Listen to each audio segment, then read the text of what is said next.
empezar a grabarla. Y bueno, dice Fiorella que tiene una duda con respecto al manejo de las cifras. Esta es una pregunta muy común. Sí. Y es cómo se deben escribir los números, si en cifras o en letras. Entonces, Sí, Fiorella, esa era la pregunta que tenía justo aquí, vea. bueno, sí, no, es que esa pregunta siempre sale. Entonces, la regla dice lo siguiente. Y de las horas. Los números del 1 al 29 en letras. Espérate, yo escribo porque...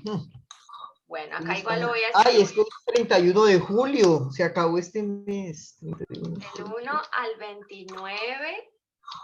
Del 1 al 29. Las decenas y las centenas.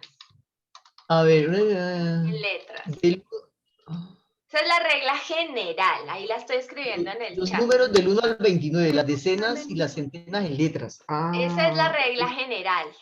No obstante, para textos, por ejemplo, un texto de economía, un texto de contabilidad, un texto que tenga que ver con muchas cifras, pues lo ideal es unificar todo con cifras, así sea 1, 2, 5, ¿no?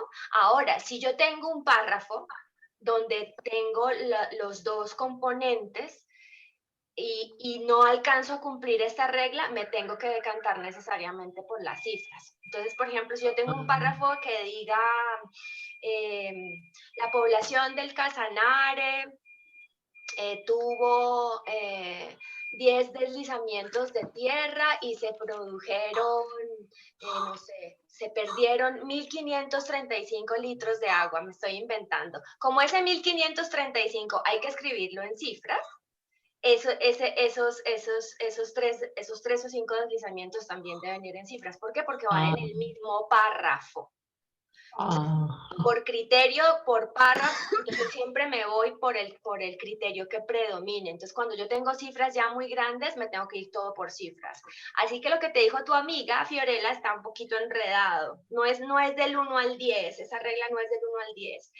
La más es del 1 al 29, centenas, decenas y centenas, pero depende nuevamente siempre del contexto.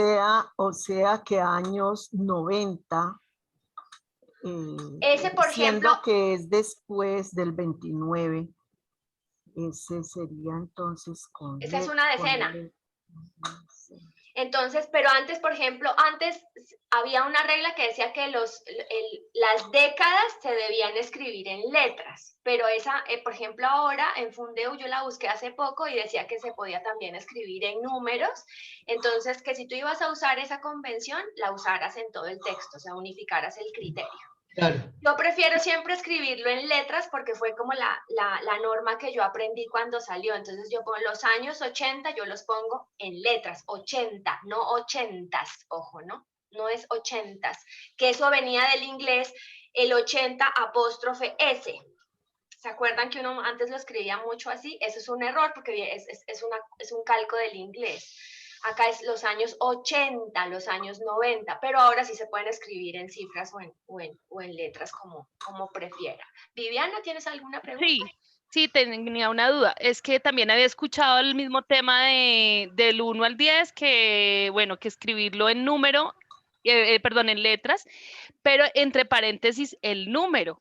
Entonces, digamos que si aplicamos la regla del 1 al 29, escribirlo en letras, también al lado debería uno de ponerlo entre paréntesis con el número, ¿o no? No, eso es para casos como, por ejemplo, una cuenta de cobro, que uno dice, o una constancia o una certificación, entonces dice, se firma a los 5 días, entonces ahí usas las cifras y las letras, a los 5, dado en la ciudad de Cali, a los 8 días del mes de abril del año 2023, por ejemplo. En esos casos se usa, en las letras de cambio se usa, son como en unos documentos muy específicos. Pero, por ejemplo, Vivi, en tus informes de enfermería, por ejemplo, hay mucha predominancia de las cifras porque son muchos números, entonces uno tiene que unificar con ese criterio. Pero no hay necesidad de poner entre paréntesis.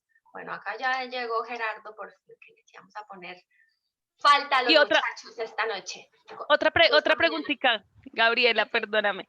Adelante, adelante. Cuando uno dice, cuando uno habla, por ejemplo, del porcentaje y de los años, digamos eso, en el año 2020 hubo el 80% de los pacientes estuvieron satisfechos. En el 2021 fue el 85%.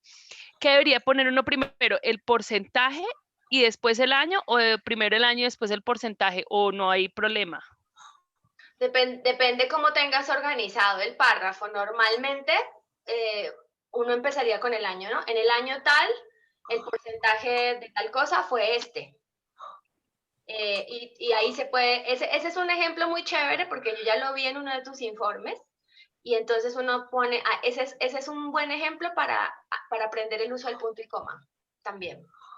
Porque entonces uno dice punto y coma, en el año tal, coma, tal porcentaje, y ya empiezas a hilar todo y te queda la información separada, que es cuando yo les pongo a sus borradores separar ideas, y queda organizada también.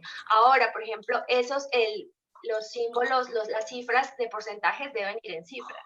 Uno no escribe 80% en letras, sino 80 y el simbolito de porcentaje.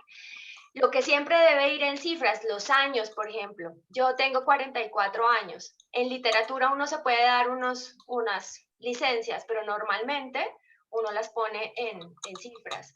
Las fechas también, ¿no? El 2021, ese va también en cifras siempre. Y nunca van con puntos, los años jamás llevan punto para diferenciarlos de las cantidades, ¿no? Entonces 2021 siempre va sin espacios y sin puntos. Yo voy a preparar para la última sesión teórica una presentación. Buenos días, Gerardo. Voy a preparar una sesión únicamente con este tipo como de cosas específicas como las que preguntó hoy Fiorella, el manejo de las cifras, de las mayúsculas, que también son un dolor de cabeza.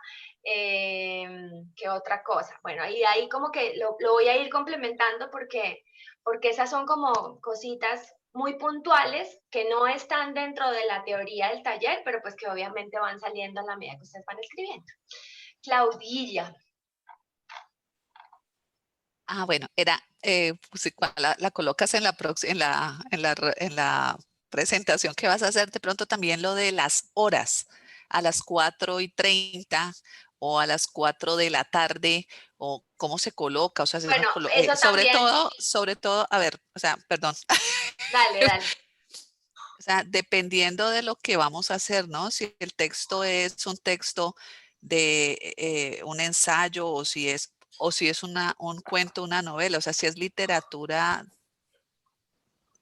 de cuento, de novela, o si es un tema académico, ¿cómo se maneja el horario? Claro, eso ¿Cómo se tiene mucho que escribe ver la otra obra? vez con el contexto, porque por ejemplo yo en literatura puedo decir eran las 4 de la tarde y lo puedo poner todo en letras, ¿no? Y es como más orgánico. Pero por ejemplo en una crónica, uno puede tener una crónica con subtítulos y decir 4 de octubre, 5 de la tarde, y poner ese 5 con 5, 2.00 o IPM, por ejemplo. Y nuevamente, entonces ahí el tema es el que te va a dar el criterio de cómo manejar, si cifras o letras, o cómo combinar, si se puede. Por ejemplo, Alberto Salcedo, el cronista, el periodista colombiano, él pone a veces los años en letras, 1998, pero porque él está haciendo crónica literaria.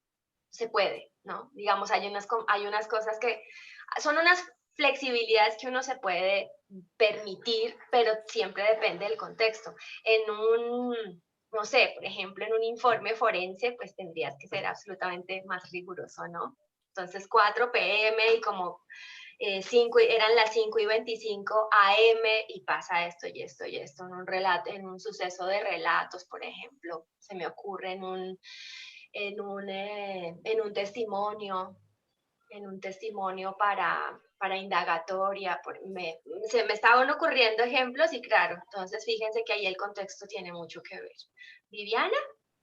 Sí, con el tema de las horas, uno debería de colocar, por ejemplo, si es por la tarde, en hora militar a las 16, 2.00 horas Lo o que pasa es 16 que p.m. uno en Colombia no usa mucho la hora militar. Entonces, habría que ver si en el contexto, por ejemplo, si es laboral en tu caso, la usan y todo el mundo está familiarizado con eso, pues está bien. Entonces, a las 16 horas, si estuviéramos en España, eso sería, digamos, transparente y natural. Pero aquí Sí. normalmente lo que usamos es en la mañana y en la tarde, ¿no? Entonces, Ah, ok. Sí, como por ejemplo en un acta, ¿no? Que uno a veces hace claro, las actas y en las actas escribe la hora de inicio, la hora de finalización o y, cosas de y esas. normalmente en las actas uno pone 11:30 am, ¿no? O 4 de la tarde, 4 de la tarde o 4 p.m., porque no usamos la hora militar. Por eso es que a veces la gente pierde vuelos aquí. Porque los vuelos sí están en hora militar. Yo una vez yo una vez estaba convencida que viajaba a las 6 de la tarde y eran las 6 a.m. Menos mal revisé el día anterior, no perdí mi avión, pero bueno, eso suele pasar. Bueno, ahora dice Fiorella, hoy vamos a ver justo en las diferencias de los porqués. La hora militar, Janet, es la que usan en el ámbito del ejército, que va de 1 a 24. Entonces las 16 horas son las 4 de la tarde. Es que en Cierro a Saluxio 24. usamos horario militar. En Saluxio Claro, se el maneja. horario militar, ese es el horario del ejército y de todas esas instancias. Y es el que usan también las aerolíneas. Las aerolíneas sí están, digamos, regladas por el horario militar. Bueno, entonces voy a compartirles la pantalla. Hoy me encanta que Fiorella tenga muy buen audio porque hoy voy a pedirle muchos favores a Fiorella y no sé, Amanda está acá, si estás acá por favor te puedes encender la cámara, que son Profe, estoy desde el celular y tengo la cámara dañada, mis dos, pero sí, sí estoy. mis dos músicas de este grupo, porque hoy vamos a ver el módulo de ortografía. Entonces, yo siempre que empiezo este módulo les digo que hoy vamos a cantar y que nos vamos a escuchar, porque esa es la forma, como escuchándonos, es que aprendemos también a marcar los acentos donde deban ir. Entonces, lo primero que hay que tener en cuenta es tener clara la diferencia entre tilde y acento. ¿Para cuántos de ustedes eso era, cuántos de ustedes sabían que esas dos palabras no significan lo mismo o creían que eran lo mismo? Vamos a arrancar por ahí. ¿Qué saben del acento y qué saben de la tilde? Claudia. Pues yo lo que recuerdo es que todas las palabras tienen acento, pero no todas tienen tilde. O sea, la tilde es como finalmente es la marquita que le hacemos a las palabras para, para demostrar dónde llevan el acento, pero no todas las palabras tienen tilde. Por Muy ejemplo, bien. Bueno, hay reglas. Ya, por ahí va la cosa, ¿no? Por ahí va algo la cosa. así. Yo sé que las Otra, dime, Janet. no, estaba acordándome en que Que la, una vez me recordé que las tildes también marcadas con ¿cómo se llama? La rayita, la tilde, pues, sirve también para diferenciar una palabra que son iguales en la escritura, pero se diferencian por la tilde. Esa se llama tilde diacrítica, que ya hemos visto Exactamente. algunos ejemplos con el mi, el de, el Exactamente. de. El por qué. Y con aún, porque es la única forma de que gráficamente uno pueda distinguir una de otra, porque como dice Janet, tienen significados diferentes si la llevan o no la llevan. Pero entonces el acento tiene y que es ver, un uso diferente, ¿no? claro, Ese es un uso diferente de la tilde, ¿no? Para que nos ayude a comprender. claro, Porque, por ejemplo, el mi es el mi igual, o sea, su acento, pues al ser una sola sílaba, pues el mi tiene el acento, ambos tienen el mismo acento, pero utilizo la tilde para hacer para de otra distinguirlo del manera, pronombre para personal del distinguirlo. pronombre posesivo, exactamente. Y por lo tanto tiene una diferencia semántica, de sentido. Si yo pongo mi carro y yo digo a mi tú me lo dijiste a mí, pues estoy diciendo cosas totalmente diferentes, y la única forma de diferenciarlo, si no nos estuviéramos viendo y si no estuviéramos hablándolo, si no fuera por escrito, la única forma de diferenciarlo es la tilde. La única, no hay otra manera. Entonces, el acento tiene que ver con lo fonológico, es decir, es la mayor fuerza o la intensidad con la que yo pronuncio una sílaba en una palabra. Ese es el acento, ¿no? Entonces, miren, yo, por ejemplo, en México, Argentina, Brasil, en Cuéntaselo, pues yo tengo una sílaba en cada palabra donde yo hago una mayor fuerza al pronunciar, la mayor intensidad. Ese es el acento, ese es el acento. Entonces, en nuestra lengua escrita usamos la tilde para representar el acento. Entonces, la tilde es la representación gráfica del acento. Ese palito que le ponemos encima a algunas vocales, eso se llama tilde. Pero entonces, como decía Claudia, todas las palabras tienen acento, pero no todas llevan tilde. ¿Por qué? Porque entonces ahora vamos a entrar a repasar a las reglas de acentuación dependiendo del tipo de palabra que tengamos. Entonces, miren por ejemplo, estos ejemplos de representación del acento. Hércules, Inés, árbol. Fíjense que todas esas sílabas nuevamente cumplen la función de acento porque es donde yo estoy haciendo la mayor fuerza, y por una serie de reglas que tiene nuestro idioma, pues esas deben llevar ese acento gráficamente expreso. Esa es la diferencia.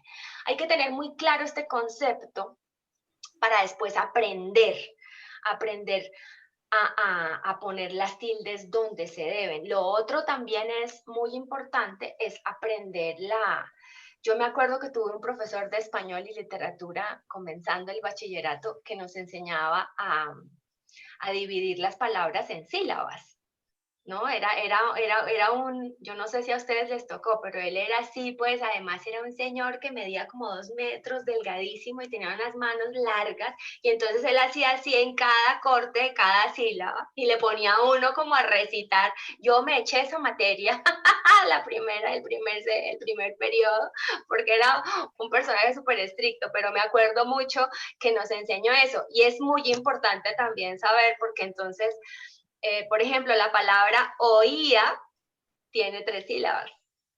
O-I-A. Porque bueno, ahorita vamos a repasar diptongos y atos, mejor dicho, el viaje de hoy está bien nutridito, más las homófonas también, que es lo que vamos a terminar el tema de hoy. Entonces, el acento ortográfico, que también se llama la tilde, ahí está el signo, es el que se escribe sobre determinadas vocales. Y el prosódico es ese de mayor intensidad, duración o de tono, un tono más alto, el que le doy a una sílaba en una palabra. Entonces, digamos que aquí también están estas otras definiciones para que nos vayamos como también familiarizando con la terminología. Y aquí está el diacrítico del que hablaba Janet hace un momento. Entonces, miren, se expresa con una tilde y su función es diferenciar el uso de palabras que se escriben igual, que son las homófonas, pero las homófonas son las que se escriben igual, pero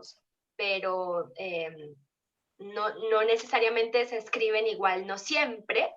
Ya vamos a ver, en el caso de estos monosílabos sí, pero hay otras que no, y por lo tanto su significado también cambia. Pero ahí, por ejemplo, tenemos 2 ejemplos.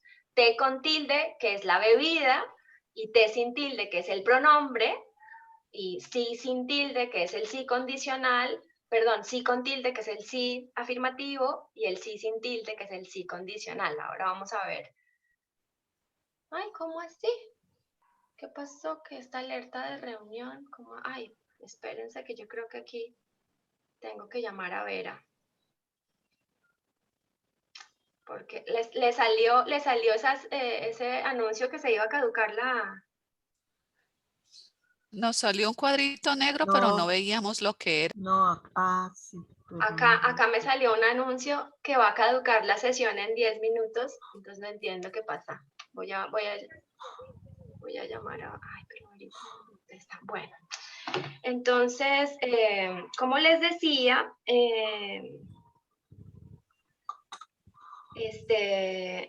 a ver, permítanme, les dejo un mensajito aquí. Hola Vera, buenos días.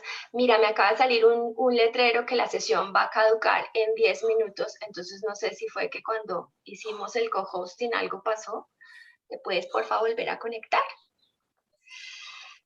Entonces, bueno, acento prosódico, ortográfico y diacrítico, ¿no? Entonces, allí tenemos esa diferenciación de conceptos. Con esos conceptos son con los que vamos a trabajar el día de hoy. Entonces también tenemos sílabas tónicas y sílabas átonas. Entonces la tónica o la sílaba acentuada es esa en donde yo hago la mayor fuerza. A ver, voy a ver acá en el chat que alguien me está preguntando algo y se me pasó. No lo puedo abrir. Ay. Soy yo el que escribí. Dime, Gerardo. En mi pantalla sí sale time left, algo así como tiempo restante. Sí, eso es lo que justo le estoy comunicándole a Vera qué está pasando, sí. Entonces, la sílaba tónica es esa sílaba acentuada donde yo tengo esa fuerza, ¿no? Fonética. Y es la sílaba donde yo hago más fuerza para pronunciar la palabra. Entonces, y la sílaba átona es la que carece de ese acento prosódico. Entonces, fíjense acá tenemos en la palabra pizarrón el ejemplo. Pizarrón. Fíjense que yo hago siempre una fuerza más en la última sílaba. Entonces, esa última sílaba es la tónica y la átona. Entonces pueden ir buscando en sus diccionarios qué significa tónico, qué significa átono para que tengamos más claridad, pero creo que esto refuerza el concepto que les acabo de dar, ¿cierto? ¿Hasta ahí vamos todos bien? Sí. Bueno, muy bien. Sí. Entonces, para saber en qué sílaba yo debo marcar el acento, yo necesito conocer las siguientes reglas. ¿Cuáles son esas reglas?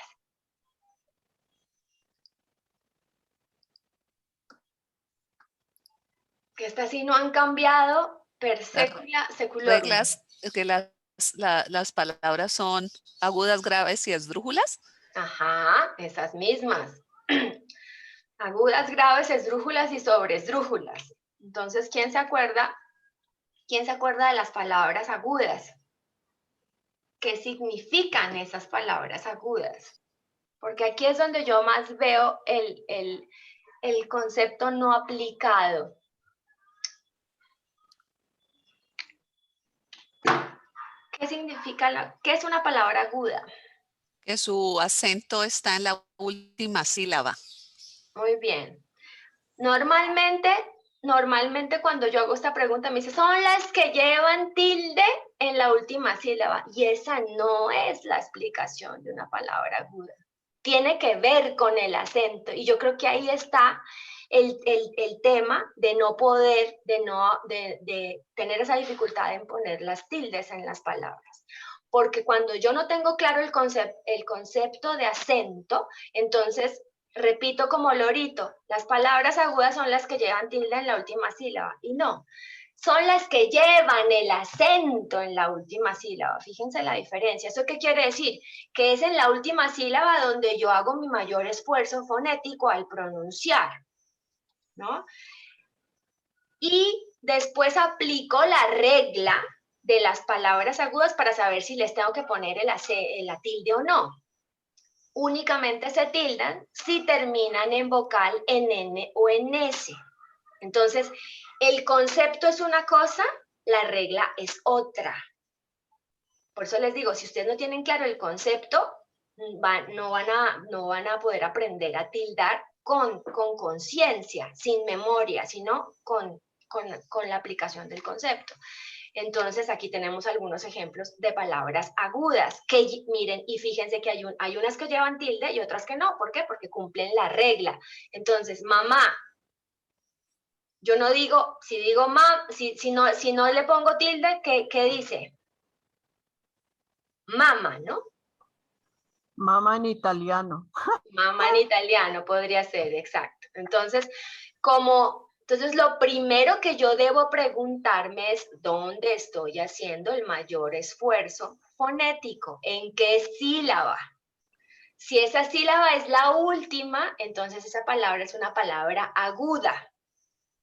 Recuerden que para hacer esto contamos de derecha a izquierda, ¿no? Entonces la última sílaba es la de la derecha. Última, penúltima, antepenúltima y tras antepenúltima. Ese es otro concepto que también tenemos que tener claro.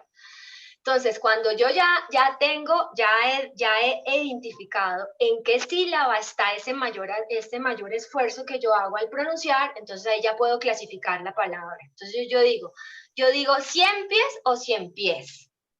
Eso es lo que yo tengo que hacer. Por eso es que les digo que esta clase es de escucharse a sí mismos. Ustedes. Yo digo bebé o bebé. Fíjense que ahí estoy hablando de el bebé o de al acto de beber, dependiendo de cómo yo lo pronuncie. Salió o salió. Reloj o reloj.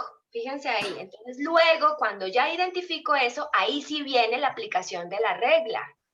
Entonces, bistec termina en vocal N o S, no, por lo tanto, no tengo que ponerle la tilde. Es al revés, siempre el concepto es al revés. Esto parece muy sencillo, pero creo que el colegio nos dejó mal preparados porque nos enseñaron a decir que las agudas eran las que terminaban en vocal N y S y que las graves eran las que no terminaban en vocal en N o en S. Entonces, no tenemos el concepto claro de acento. Y sin ese concepto, pues seguimos cometiendo errores con las tildes. Entonces, Gaby, yo tengo una pregunta que no entendí bien. Cuando estabas diciendo que la última, que se cuenta, o sea, que es al revés, o sea, ¿la última es la primera? claro, porque tú tienes la palabra mamá. Si tú contaras de izquierda a derecha, la primera sería ma, la primera sílaba, la primera mamá, la primera... Bueno, voy a poner otro ejemplo para que no se me repita la sílaba. Sí, porque con el mamá es... Sí, porque igual, con mamá es terrible. Voy a hacerlo con tu nombre. Alejandra. Ajá. Si uno contara de izquierda a derecha, la primera sería A. Pero en este caso se cuenta es de derecha a izquierda. Alejandra. Alejandra sería la dra, sería la última sílaba. Última. Ah, ok, o sea... Y tu cuentas es después hacia atrás. La última... Me voy a salir de pantalla. Dra sería la primera sílaba contando de izquierda. De izquierda a derecha. Entonces de derecha a izquierda, de derecha a izquierda. No, dra sería la última o sería la primera. Es que ahí es donde tengo el... Dra sería la primera. Mira, ahí te puse tu nombre separado en sílabas. Okay. Para saber qué tipo de palabra es, si aguda, grave, esdrújula, sobresdrújula, yo tengo que hacer la división silábica primero y ahora identificar sobre cuál es la sílaba en donde estoy haciendo más fuerza. Alejandra, Alejandra, Alejandra o Alejandra. ¿Ves? Hay 4 formas de leerla. Cuando yo ya tengo determinada dónde es, pero entonces debo saber contar. Entonces, dra sería la última o la 1, entonces uno siempre es de derecha a izquierda, porque normalmente uno como lee en el sentido opuesto, la A sería la primera. Derecha. Para la ortografía es al revés. Dra 1, Jan 2, Le 3 y A 4. Ah, pues, es un poquito, para mí es difícil, o sea, como... Pero bueno, ese es, pero sí, ya. bueno, Sí. les voy a mandar el enlace y voy a averiguar con Vera qué fue lo que pasó, porque esta sesión se nos va a